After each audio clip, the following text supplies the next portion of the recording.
मीरपुर नाम के शहर में तेजस अपनी पत्नी नीरू के साथ रहता था। पति पत्नी दोनों ही नौकरी करते थे। एक दिन तेजस गांव अपनी माँ के पास फोन करता है। हेलो, प्रणाम माँ। जीते रहो माँ, तुम दादी बनने वाली हो हैं? अरे वाह, ठीक है बेटा, मैं कल ही आती हूँ। जब माँ जी शहर पहुंची तो बेटी बहू ने बहुत अच्छे से स्वागत किया। लीजिए माँ जी, चाय। अरे गर्मा गर्म पकोड़े ले आओ माँ के लिए। नीरू रसोई में गई और 2 मिनट में ही पकोड़े ले आई। जी ये लीजिए।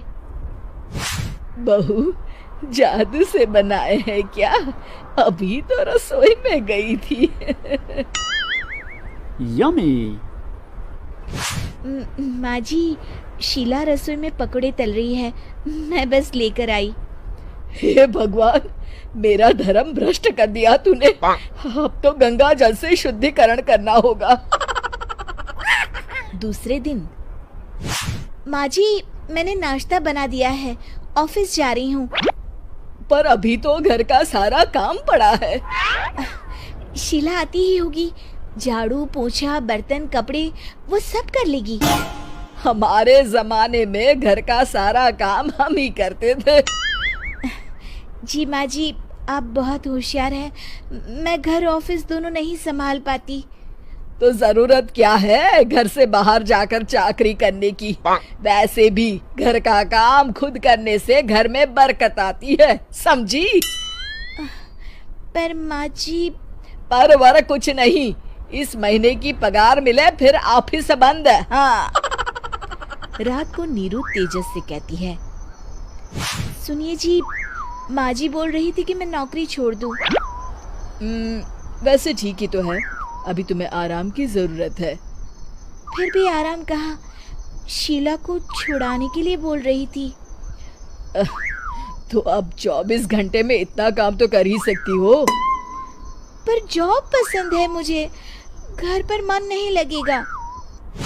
अगले दिन जब दोनों ऑफिस के लिए निकल रहे थे, मेरी तो कोई कीमत ही नहीं है इस घर में। माँ जी, आजकल महंगाई बहुत है, रहन सहन भी बदल गया है, दोनों नौकरी करते हैं तभी ठीक रहता है। अच्छा, तू कहना क्या चाहती है? मेरा बेटा तुझे बिठा के खिला नहीं सकता? तू ही इस घर का खर्च चला रही है, हैं? नहीं माँ जी, मेरा वो मतलब नहीं था।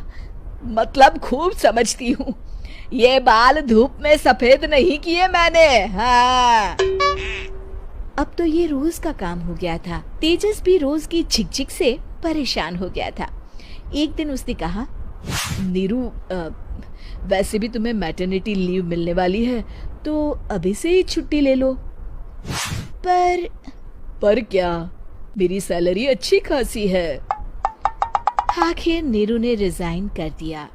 जब बच्चा हुआ तो घर में सब बहुत खुश हुए। कुछ दिनों बाद तेजस फाइल देख रहा था। क्या हुआ तेजस, कुछ परेशान लग रहे हो? अब हाँ, वो हमारी जितनी सेविंग्स थी वो तो हॉस्पिटल में और छठी के फंक्शन में खत्म हो गई है नीरू। और अभी वैसे मंदी चल रही है तो मैं बोल रही थी कल मुन्ना को हेपेटाइटिस का टीका लगवाना है। नीरू, क्या पोस्टपोन नहीं कर सकते? नहीं जी, बिल्कुल नहीं। अब तेजस को समझ में आ रहा था कि उससे गलती हुई है। पैसों की कमी का असर घर के माहौल पर भी पड़ रहा था। अगले दिन, बेटा मेरा चश्मा और ये दवाइयाँ ले आना, पर्चा देते हुए माँ जी ने कहा। जी। तेजस, मुन्ना के लिए दूध का डिब्बा और डायपर भी ले आना, और ये किराने के सामान की लिस्ट है, इसे भी लाना है। तेजस गुस्से में लिस्ट मरोड़कर फेंकता है और चिल्लाता है, पैसे क्या पेड़ पर उगते हैं? ये ले आना, वो ले आना। अरे पर ये जरूरत का सामान ही है। वो गुस्से में बिना कुछ कहे ऑफिस चला गया। अरे लंच तो ले जाइए।